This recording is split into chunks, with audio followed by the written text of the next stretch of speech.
Hey everybody, welcome to FIST. Pastor, have you seen this? PHYST. Yeah, it's an unfortunate acronym, we know, but we can't stop making fun of it. So welcome to this little segment where a pastor of our church, Allen Creek Community Church, makes a comment on some internet content that you send us. So you can send something that I will be happy to comment on to this right here, social@ac3.org, and we'll comment on it. And the purpose of a thing like this is just so that you get a Christian worldview take on this internet content, and maybe it helps make the Christian faith make more sense to you.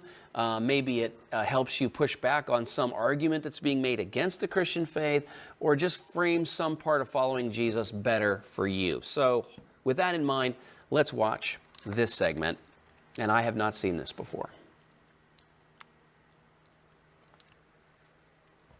To Andrew the disciple. I don't know. Andrew is the brother of St. Peter. That's and right. Just like his brother, Andrew is going to bring the gospel wherever he goes. So he travels to Greece, Asia Minor, Ukraine, Russia, and he preaches the gospel, but he's met with resistance. He'll be martyred. And the story is that he felt unworthy to be crucified like Jesus, so they fashioned a cross like an X, and is named even to this day the St. Andrew Cross. Andrew is believed to have amazingly shown such love to the people who were crucifying them. Even while he was dying on the cross, he was preaching the gospel to the very people who were executing him.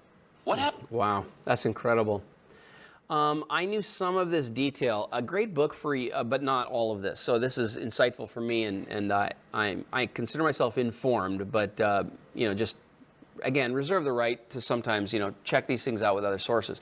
I have read Fox's Book of Martyrs, and that's a pretty early work that goes into some of the earliest church history, church tradition regarding the fate of the disciples.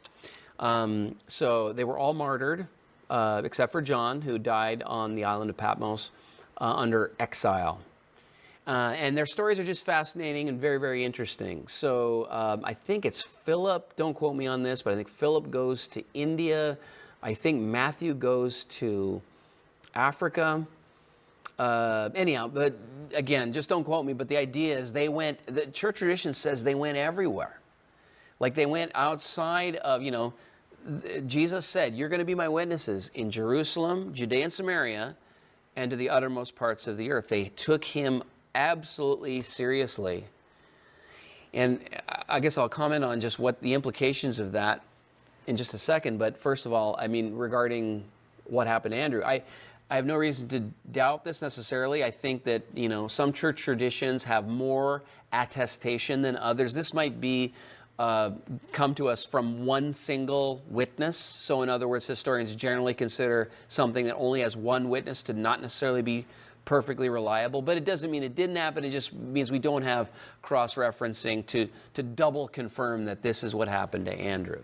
So, but we have tradition. So we have tradition that says that Andrew went north, and he dies in a way that is just so incredible as he preaches the gospel. And this, I guess, also is confirmed in a lot of martyrs, not just the apostles, but so many martyrs were killed and demonstrated such courage under fire, literal fire, and figuratively under incredible pain and torture, that it makes you realize that Jesus, yes, he was whipped, and yes, he carried lots and lots of physical pain, but we realize that Jesus, relatively less, let's call it benign, less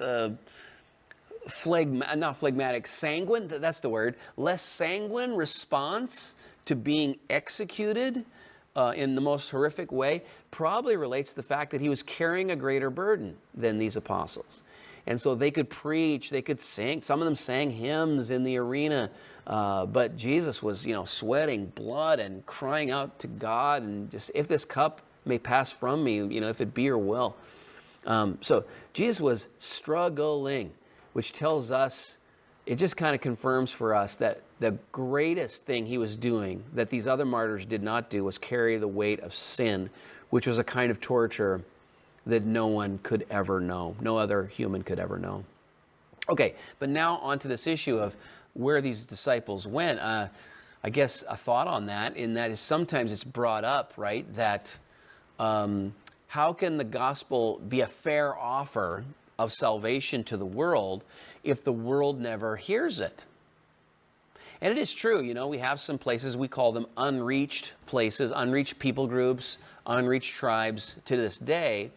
But when you consider how much smaller the world was back then and how much less populous it was, it's entirely possible to imagine that the 12 managed to touch every people group. Every people group. Maybe we'd probably make a case that they're the Native Americans, no.